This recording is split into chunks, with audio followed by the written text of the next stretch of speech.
Welcome to When Life Gets Strange, tips for loving your perfectly imperfect military and everyday life. Let me introduce you to my wife and your host, Maria Strange. We have been married for over 20 years, over 17 years in the Army, and she is the mother to our 6 children, and we are members of the Church of Jesus Christ of Latter-day Saints. As a certified life coach, Maria's goal is to help you thrive and love your perfectly imperfect military and everyday life. Are you ready?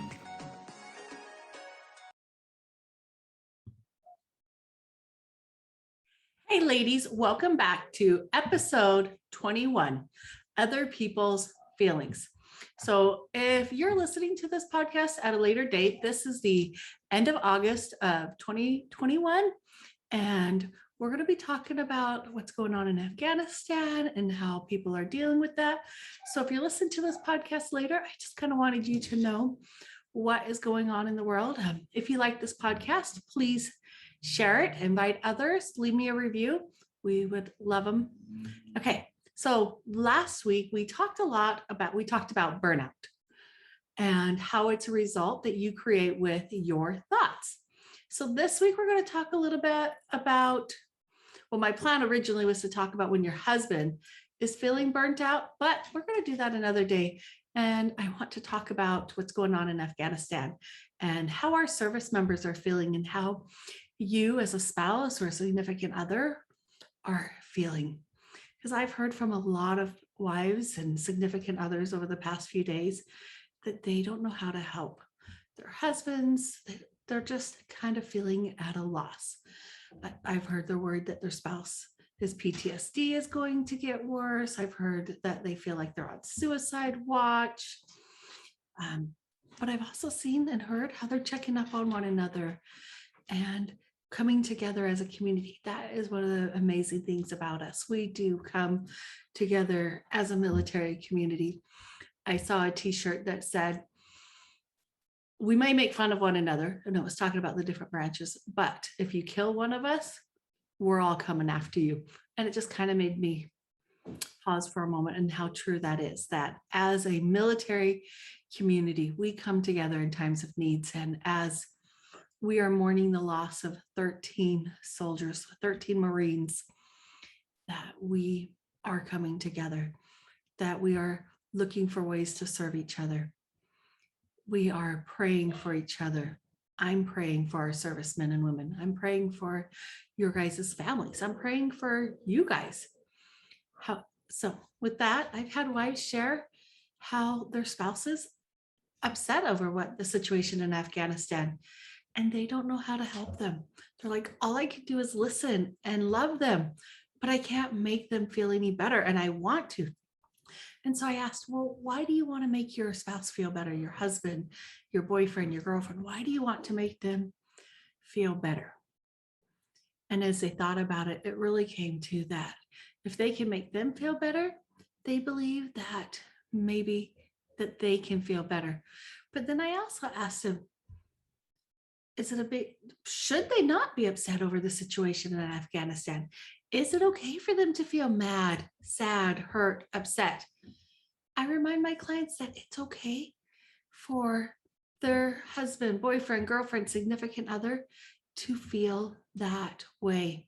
And I totally get it. I wish I could make Spencer feel better. And some days I wish he could make me feel better, but it's not our job. Just like it's not our spouse's job to make us feel better. You can't. It's just not possible because our feelings come from our thoughts. Now, I know what you're thinking, then what can I do? Well, what do? I encourage myself and my clients to love them, to offer suggestions if they're up to it, to take care of yourself and to show up in the way that you feel is best for whatever the situation is.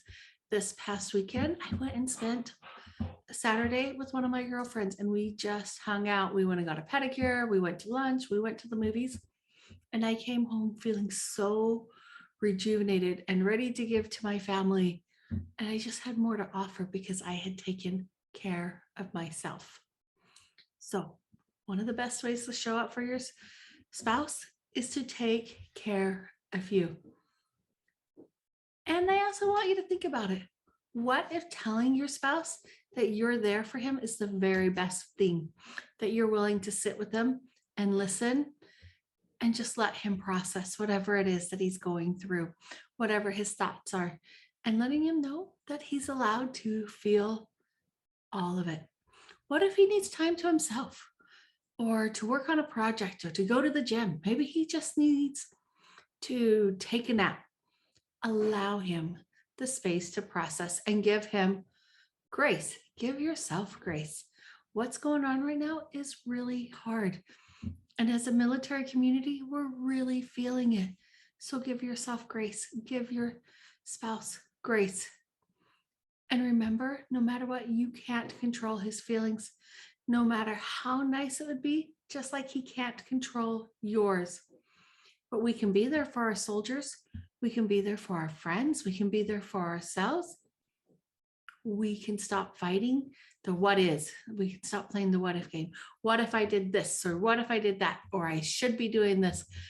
Because when you're doing those things, you're not showing up as your best self. And what your soldier, your Marine, your Air Force guy, what they need right now, Navy, all the branches, hopefully I didn't forget somebody, Coast Guard, they just need you to be there.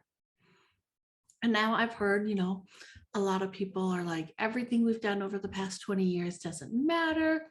We're throwing it all away. And well, kind of, right? Like, this is hard. We've lost control.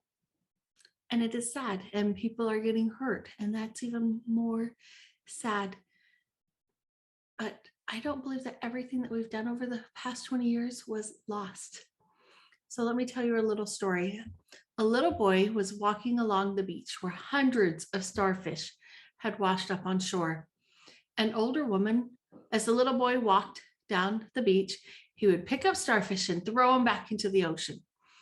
And an older woman told the little boy that his efforts were for nothing and that he shouldn't bother.